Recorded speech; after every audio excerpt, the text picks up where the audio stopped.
Assalamualaikum guys, apa kabar semuanya? Kembali lagi bersama SK Studio. Film kita kali ini berbau-bau mafia guys. Judulnya Sheka Shivanta Vanam. Film berbahasa Tamil yang dirilis pada tahun 2018.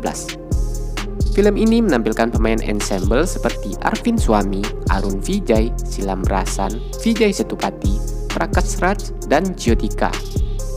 Menceritakan tentang keluarga dedengkot mafia yang amburadul setelah sepeninggalannya. Gimana ceritanya? Oke, yuk langsung saja kita hantam ke plotnya.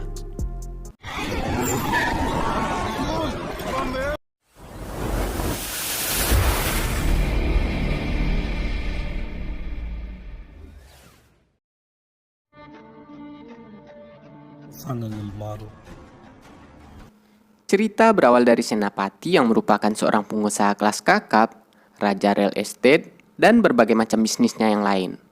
Secara harfiah, orang ini adalah mafia yang berbasis di Chennai.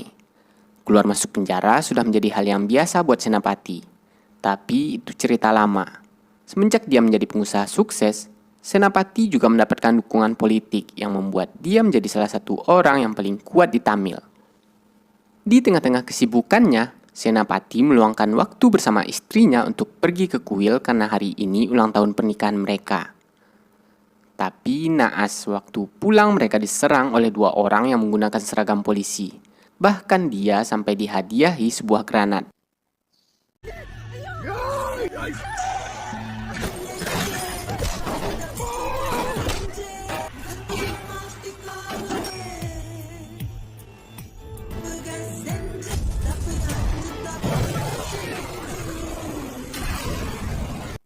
Fardan, anak sulung Senapati yang mendapatkan kabar tersebut langsung OTW ke rumah sakit. Paman Fardan yang juga mertuanya mengatakan bahwa ibu dan ayahnya selamat, tapi kondisi mereka dalam keadaan kritis. Fardan sangat kesal, kok bisa-bisanya polisi menyerang ayahnya? Bukankah setiap bulannya mereka menyetor ke semua kantor polisi, bahkan sampai ke setiap pos? Tapi lewat pengacara ayahnya, polisi sudah mengklarifikasi kalau dua orang tersebut bukanlah anggota mereka. Kabarnya si pelaku yang berseragam polisi itu menyewa mobil dengan alasan syuting film. Seketika Fardan langsung mencurigai Chinnappa, rival ayahnya. Tak lama kemudian istri Fardan pun tiba di sana, namanya Citra.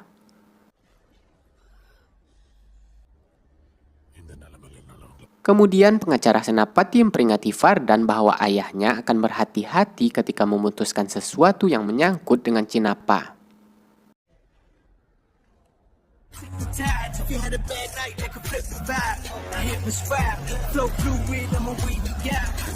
Nah, ini dia anak kedua Senapati namanya Tyagarajan alias Tiagu yang tinggal di Dubai.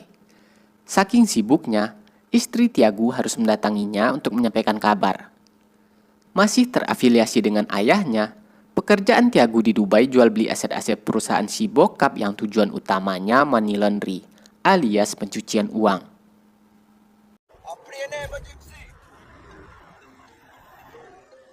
Nah, kalau yang ini Eti Rajan, adik Tiagu yang berada di Serbia.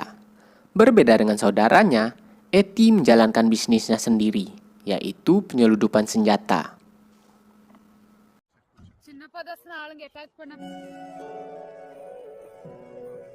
Singkat cerita, Senapati sudah sadar dari komanya. Sampai dia bisa keluar dari rumah sakit, Senapati mempercayakan tampuk kepemimpinan kerajaannya kepada Fardan. Selain berhubungan baik dengan polisi, Fardan juga mempunyai teman masa kecil seorang polisi, yaitu Inspektur Rasul. Dia pun mencari info kepada Rasul. Tapi sayang, Rasul sekarang juga dalam masalah. Dia disidang karena membuat tengkorak orang retak dan 4 tulang rusuknya patah. Apalagi pemuda yang dia hajar tersebut seorang mahasiswa yang membuat citra polisi semakin buruk. Meskipun Rasul berdalih bahwa orang yang dia hajar tersebut seorang kriminal, komisaris tetap memberikan sanksi berat. Dia pun diskorsing selama 6 bulan.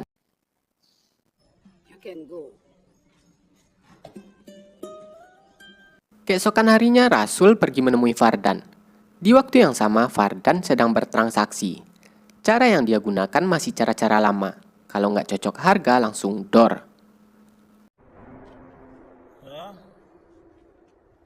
Tujuan Rasul datang sana meminta bantuan Fardan. Berhubung Fardan berteman dengan Mendagri, Rasul ingin Fardan bicara ke Mendagri untuk menekan komisaris agar sanksinya dicabut. Dan Fardan pun setuju, asalkan Rasul membantunya untuk mencari pelaku yang menyerang ayahnya.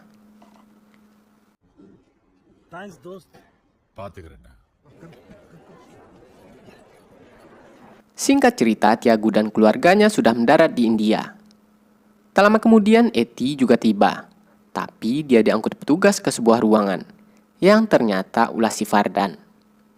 Nah, mereka ini 4 bersaudara, yang satunya cewek yang hamil tua ini.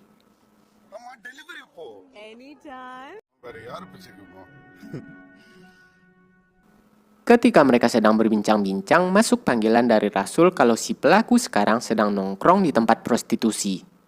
Mereka pun langsung OTW ke TKP.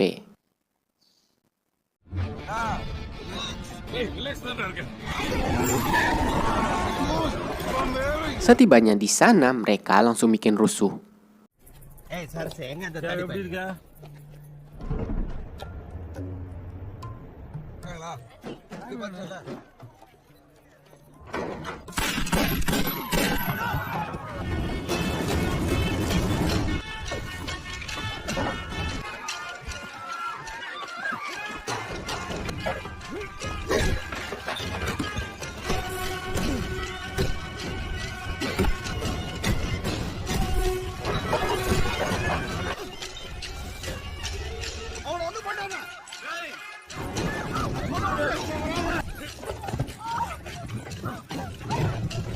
Yang satunya berhasil ditangkap, tapi sayang dimatiin oleh temannya sendiri.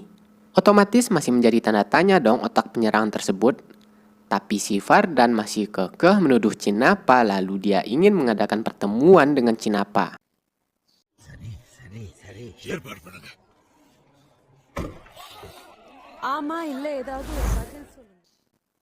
Di tengah-tengah kesibukannya, si Fardan masih sempat meluangkan waktu untuk wanita simpanannya, yang ternyata reporter tadi. Pandai banget si Fardan nyari yang bening-bening ya.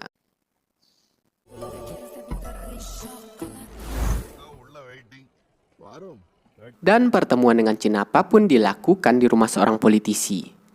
Cinapa langsung dituduh tanpa bukti dan saksi yang membuat dia cukup kesal. Cinapa tidak mungkiri bahwa dia memang sering bentrok dengan Senapati, tapi dulu. Lagi pula menyerang dengan peledak bukanlah gayanya. Lalu Cinapa bersumpah bahwa dia sama sekali tidak terlibat dalam penyerangan tersebut. Tapi si Fardan tetap ngotot menuduh Cinapa yang akhirnya mereka malah ribut.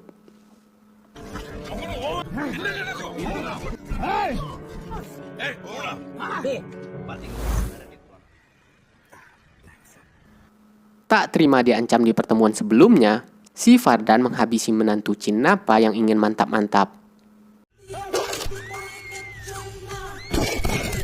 Dengan ini sama saja artinya si Fardan ngajak perang. Tak ingin dibilang pelangak-pelongo, Cinapa langsung menyerang balik. Tiago diserang saat bermain dengan anak-anaknya di rumah, tapi gagal total.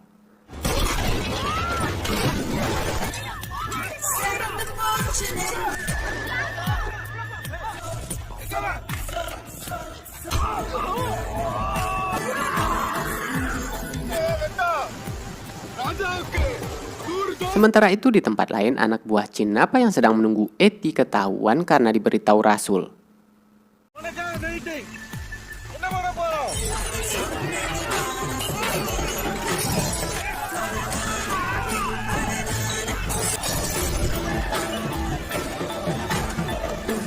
Dan lagi-lagi anak buah Cinapa zonk karena yang mereka berondong dengan tembakan mobil pengawal Fardan.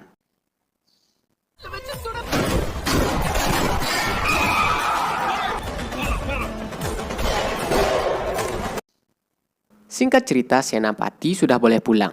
Dia juga sudah mendengar kekacauan tersebut. Oleh karena itu, Senapati ingin bertemu langsung dengan Cinapa.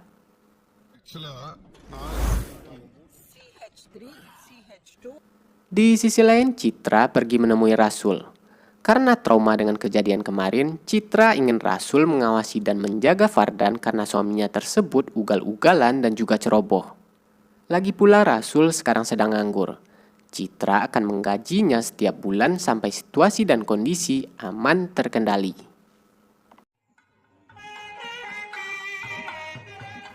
Singkat cerita, di kediaman Senapati sedang mengadakan acara pemberian nama untuk cucunya yang baru lahir.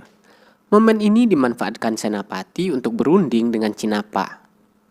Cinapa menceritakan akar permasalahan tersebut. Dia sangat kesal dengan kelakuan anak-anak Senapati yang barbar. Kata Senapati, cukup karena dia tahu pelakunya bukan Cinapa. Senapati juga sudah tahu otak penyerangan kemarin dan dia sendiri yang akan menanganinya. Kemudian Cinapa pun bertanya jika terjadi sesuatu kepada Senapati, maksudnya jika Senapati tiba-tiba meninggal. Dengan siapa dia harus berurusan? Putra pertamanya kah? Kedua? Atau yang ketiga? Kata Senapati hanya satu yang dia inginkan, yaitu perdamaian.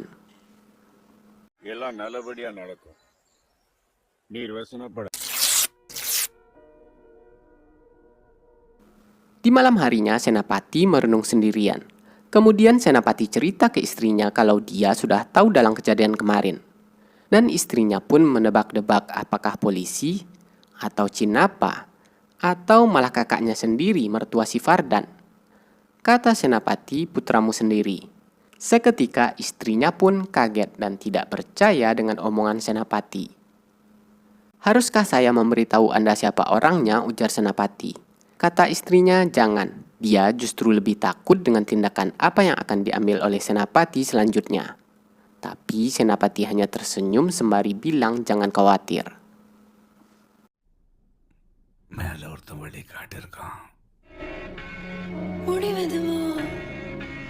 Keesokan harinya, Tiago dan keluarganya kembali lagi ke Dubai.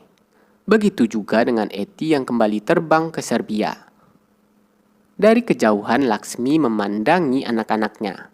Perasaannya pun bercampur aduk. Rasa kepo iya, tapi kalau sampai dia tahu nanti malah makan hati.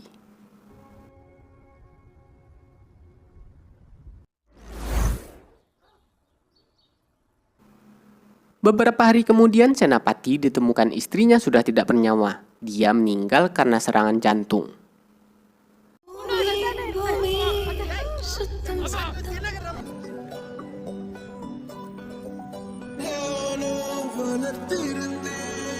Di sisi lain, Eti sedang mengadakan acara pernikahannya. Suasana langsung berubah ketika Eti mendapati kabar bahwa ayahnya meninggal dunia. Sementara itu, Tiago yang hanya bisa pulang besok minta acara pemakaman ayahnya ditunda sampai dia datang. Tapi si Fardan yang egois tak terima alasan apapun. Dia memutuskan untuk mengadakan acara tersebut hari itu juga. Kemudian dia menyuruh pamannya untuk menyetop kiriman uang ke Dubai.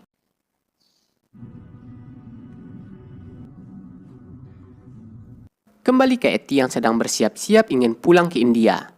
Dan istrinya pun ingin ikut, tapi tidak dibolehin Eti karena waktunya kurang tepat.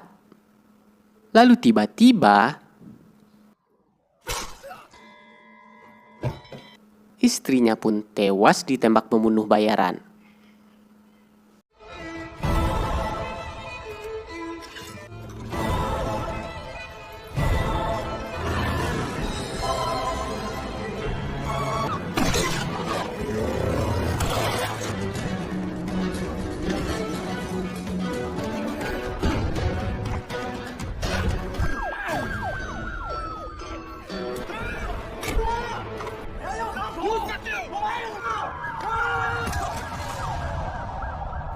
Sementara itu, Tiago marah besar karena Fardan menghentikan aliran dana ke Dubai. Padahal Tiago sudah deal-dealan proyek. Lagi pula uang itu kan uang ayah mereka. Tiago tak terima si Fardan sok-sokan berkuasa.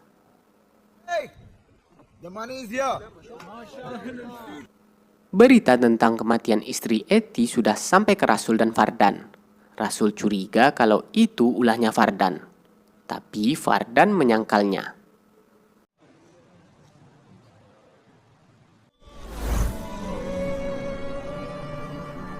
Alih-alih pulang ke India, Eti malah pergi ke Dubai menemui Tiago. Mereka berdua sama-sama tidak suka dengan sikap Fardan dan paman mereka yang mengambil alih kekuasaan secara sepihak. Kemudian Eti mengajak Tiagu untuk merebutnya. Dengan pengalaman mereka yang biasa hidup di luar negeri, Eti yakin mereka bisa menjadi pemain global. Tiagu sok jual mahal dengan alasan ingin hidup damai bersama anak-anak dan istrinya. Tapi dia mau bekerja sama dengan syarat jika mereka berhasil menjatuhkan Vardan, Tiagu ingin dia yang berkuasa dan Eti harus menuruti perintah. Dan Eti pun setuju. Dalam hatinya mah, ntar lu gue tikam juga dari belakang. Oke. Di sisi lain, tempat tinggal Tiagu dimasuki oleh beberapa orang. Katanya sedang nyari Tiagu. Tapi mereka meninggalkan sebuah tas. Polisi yang tadinya ditelepon istri Tiagu menemukan tas itu yang ternyata isinya narkoboy. Akhirnya dia pun ditangkap.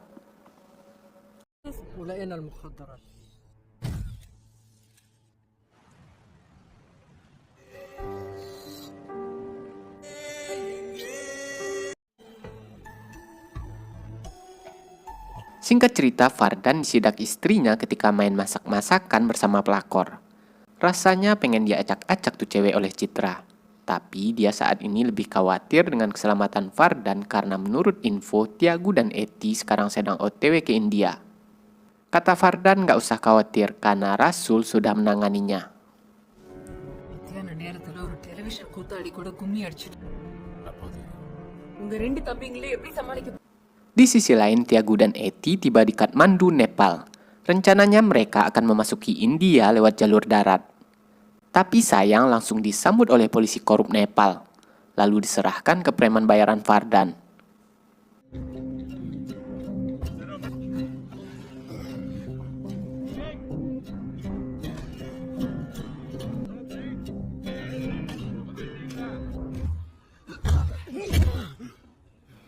Tapi tak berlangsung lama karena Khalid teman Eti yang tadi satu pesawat dengannya datang tepat waktu.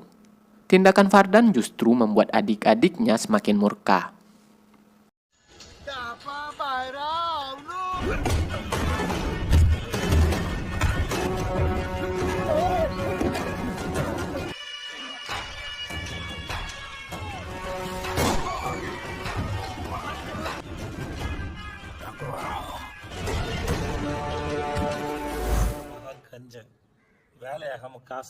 Singkat cerita, Vardan menyuruh Rasul menemui Cinapa bermaksud meminta dukungan kepada Cinapa.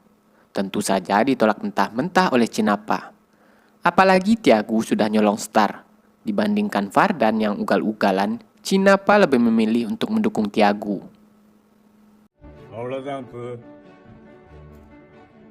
Kemudian Vardan mendapatkan info dari perwira polisi kalau Tiagu dan Eti sedang mengumpulkan para gangster di kota. Tak ingin kecolongan, Vardan menyuruh pamannya mengirimkan hampir semua anggota mereka untuk menyerang preman tersebut.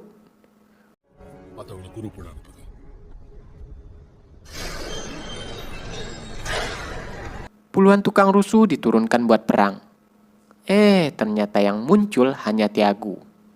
Sultan-sultan di Dubai aja dia lobby, apalagi kroco-kroco kayak mereka ini. Dalam sekejap, si Vardan kehilangan banyak anggota karena mereka beralih ke kubu Tiagu.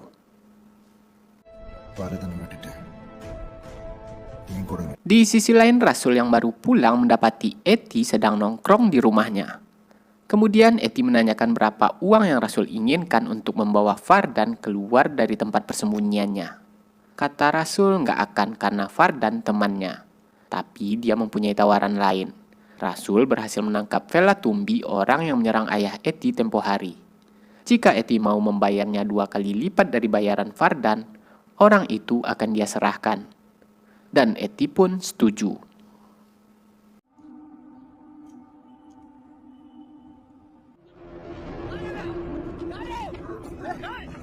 Akhirnya orang itu pun digantung Eti di gerbang rumah Vardan. Berhubung pria tersebut masih hidup, si Vardan langsung menghabisinya. Kenapa? Karena Vardan takut orang lain tahu bahwa dialah yang menyuruh orang tersebut menyerang ayahnya sendiri.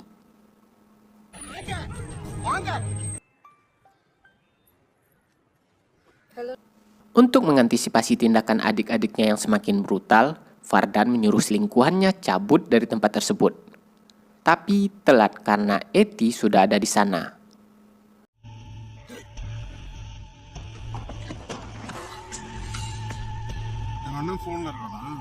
Tak cukup sampai di situ, paman mereka yang tadinya ingin pergi menemui komisaris polisi dibelokin sopirnya ke tempat lain karena si sopir takut keluarganya kenapa-napa. Kemudian Tiago menghabisi pamannya tersebut.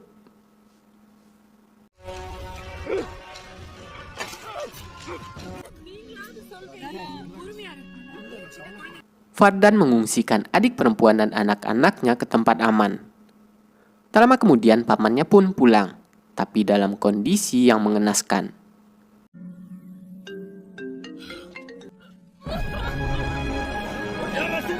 Di waktu yang sama masuk panggilan dari Eti. Otomatis dialah yang dituduh membunuh pamannya. Kemudian Eti nantangin Fardan datang ke tempatnya sekarang. Fardan yang murka langsung semangat. Tapi ibunya melarang keras karena sudah pasti mereka akan bunuh-bunuhan. Akhirnya ibu mereka lah yang turun tangan untuk bicara dengan Eti.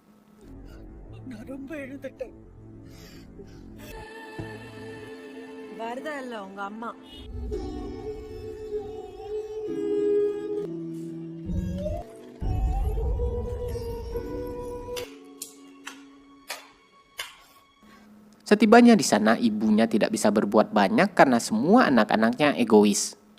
Kemudian Eti minta ibunya tinggal di sana untuk sementara waktu dengan dalih ingin melindungi ibunya tersebut, alias menahannya secara halus. Di sisi lain, Tiago mencari Fardan ke istana mereka, tapi zonk karena orangnya sudah kabur.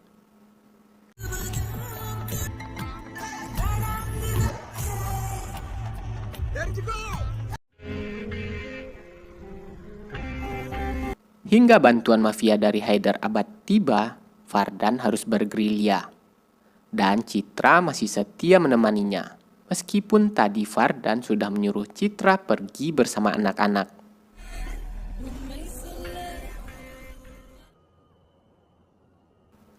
Fardan masih mempunyai beberapa orang anggota yang masih setia dengannya. Mereka bermalam di sekolahan. Tiba-tiba datang rombongan Eti yang patroli.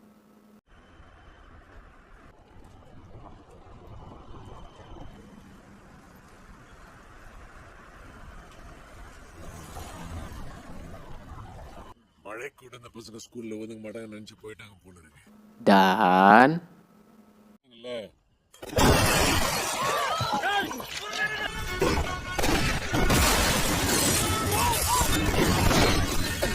Eti sebenarnya ingin bicara ngajak Fardan berunding, tapi si Fardannya batu. Dan akhirnya Citra pun tertembak.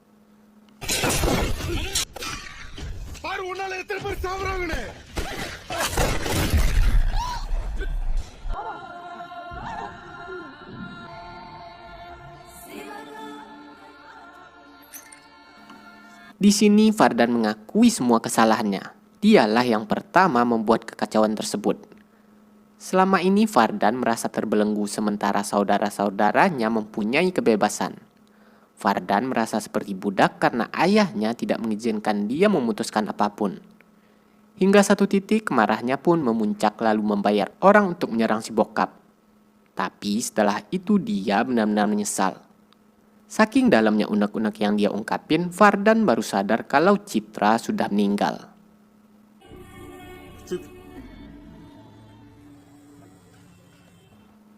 Fardan yang menyadari Rasul mengkhianatinya mengajak Rasul ketemuan.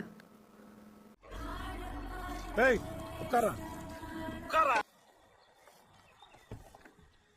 kemudian diutuslah Khalid ke tempat tersebut untuk menjemput Fardan baik-baik. Gak mau dong Fardan, orang bininya udah meninggal. Dia pun langsung mengamuk.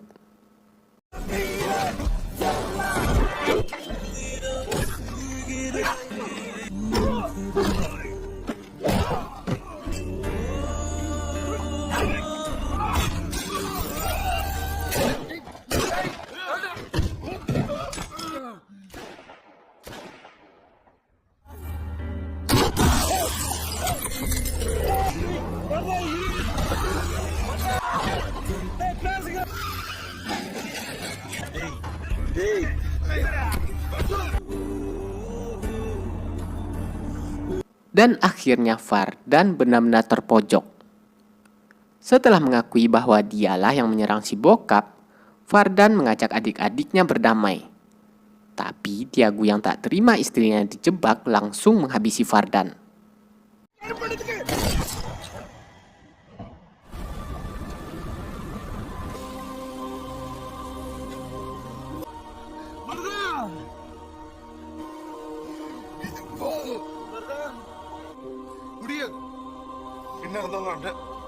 Sekarang Tiago pun lega, dia merasa berada di puncak. Tapi ntar dulu bos, hanya ada satu jalan turun dari puncak, yaitu jurang, ujar Eti. Rupanya pembunuh bayaran di Serbia diutus oleh Tiago. Selama ini Eti pura-pura tidak tahu. Dan akhirnya Tiago juga ikut tewas.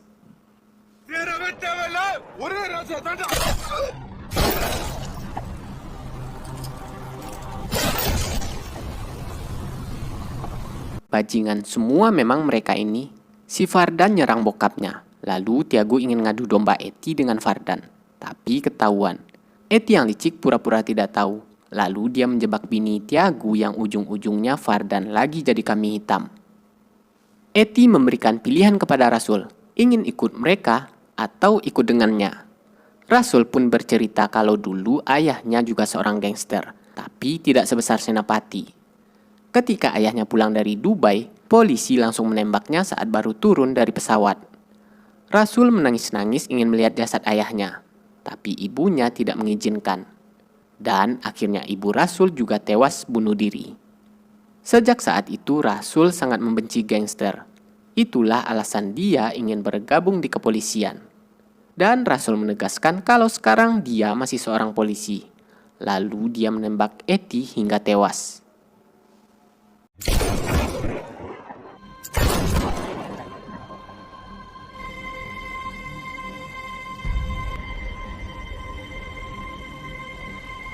Kemudian Rasul melapor ke komisaris bahwa misinya sukses.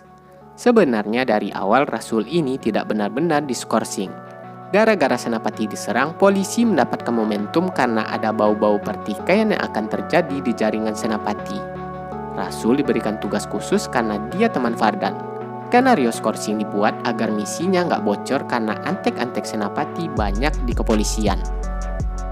Sulit bos ngancurin jaringan mafia, apalagi mereka kenal dengan para pejabat. Makanya dicarilah momen yang tepat. Intinya mah sekuat apapun kita, kalau sudah saling serang, tunggu aja, ntar juga hancur sendiri.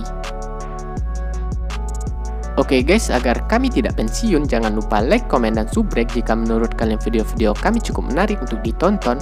Dan sampai jumpa di video kami berikutnya. Wassalamualaikum warahmatullahi wabarakatuh.